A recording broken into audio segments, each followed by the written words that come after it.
The 2022 Atlantic hurricane season begins today, June 1, and it goes through to November 30. To give us a forecast of what we can expect, we've invited Evan Thompson. He's director of the Meteorological Service, and he's going to give us an update.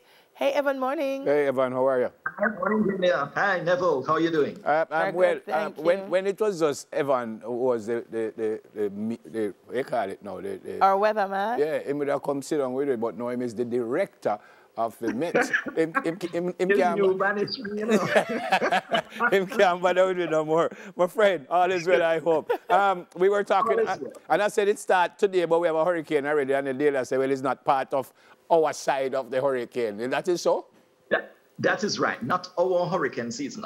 We are in the Atlantic. Right. And what we experienced already with Agatha was in the Pacific Ocean. Their hurricane season actually starts a little bit earlier than ours. Generally, it starts, I believe, on the 15th of May. So they always have a little head start over us. The conditions are riper for that kind of development in the Pacific before the Atlantic. And even though I understand that, I thought, because Mexico close enough to us, so I thought if Mexico going to get a hurricane, we could get it too. No, sir?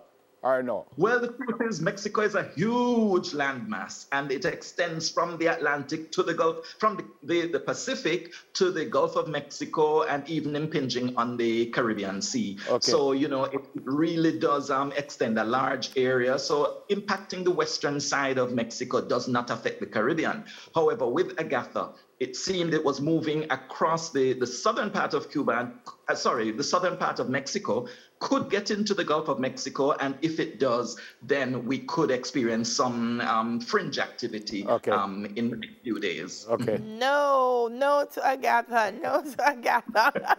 So what are the predictions of this season, Evan? Is it going to be a very active one?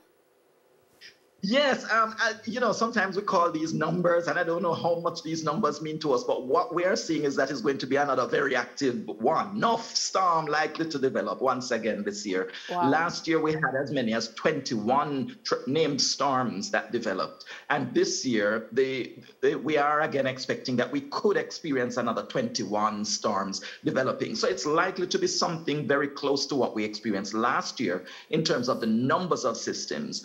However, again, we just cannot say exactly who would be impacted. Last year, we only got hit by Grace, some fringe activity from a couple of other systems, but Grace was the only one that moved across Jamaica, if you can recall, as a tropical storm. Mm-hmm. And we don't know if this year we'll have another storm moving across us, if we'll have a hurricane. It could be a major hurricane, could be close enough to us. We don't know, but we just expect that it will be very active, just like last year. Maybe not reaching like the record year of 2020, but we still expect quite a number of systems to develop. What tells you that, Evan?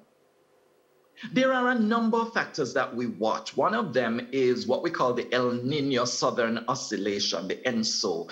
And with the El Nino, which is where you have an anomalous warming of the Eastern Pacific Ocean, that usually relates or translates to lower storm activity in the Caribbean. This year, we have what is the opposite, which is cooling of the Pacific Ocean. It's a La Nina situation. And with that situation, we normally get more than the normal number of systems developing in the Caribbean area. Also, a little bit more in rainfall during the course of the hurricane season. So that's one of the factors that we look at. But we also watch the temperatures of the seas, in the sea surface temperatures in the Caribbean Sea. And this year, we are seeing that it's trending towards warm seas. Wow. We are also seeing low pressures. A number of factors are kind of coming in place. Low wind shear that would encourage the kind of mixing of the atmosphere for these storms to develop. Most of these factors are conducive to the development this year. I was saying to Neville that normally when the names of the hurricanes are older names, we get more damage. What are the names that we're looking at this year, Evan? I think we've already put out what they are. Well, Neville can breathe a sigh of relief. We don't have any Nevilles on the list because the N name is a female name this year. We do have a female D name, but it's not Delia, it's Danielle. So this is the list. We start with Alex and Bonnie. We've done that before because, you know, the list is basically repeated every 6 years. Okay. So 6 years ago in 2016, we would have had a similar list with just a change of 1 or 2 names if these systems were destructive and got retired. Yeah. So here we see Alex, Bonnie, Colin, Danielle, Earl, Fiona, Gaston, Herman, Ian, Julia, Carl, Lisa. Lisa. Lisa is there. Yes, that's right. And Nicole, you'll remember years ago we had an occasion of having a Nicole. I think it was in 2010. We had a Nicole that caused quite a bit of flooding across Jamaica and a number of other areas. I feel Richard going to cause some problem too, because we have Richard Prince here. It's a possibility, you know. I know some Richards that are a bit destructive. So let's see what happens. Evan, the other thing I wanted to know is how quickly can you figure out whether it's coming close to us or not? I asked the question because I can remember I think it was either in Ottawa or Montreal, there was a snowstorm, and the weather people didn't warn them quick enough, and all kind of thing, and them sue them and all kind of thing, and they actually won the case. How quickly can you tell us that the hurricane will come Friday, will come Thursday, will come next Tuesday? How quickly you know that?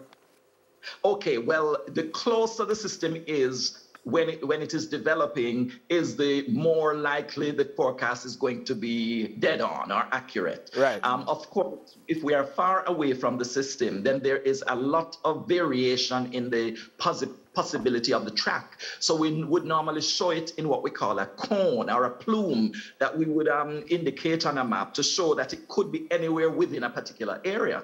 And as it is far from us, that plume expands to us. So the farther it is, the less accurate the forecast. But what the good news is that over the past few years, the accuracy of the forecast track has been improving. Every year, the reports come from the National Hurricane Center to say that the research is showing that what is being forecasted is closer and closer to exactly what is experienced. So the likelihood of us getting an accurate forecast days in advance is increasing. Right now, we can say with very good certainty up to about three days, maybe even a little bit more than that, we have a good idea of where it will go. But there is always some variation in the exact location of landfall or exact position of movement of that eye of the system that we have to be monitoring. And bear in mind, when we give positions of these systems, we're really talking about the eye, which is the central point of that hurricane. But it is usually a large mass. Whether it's a storm or a hurricane, it's usually a large mass.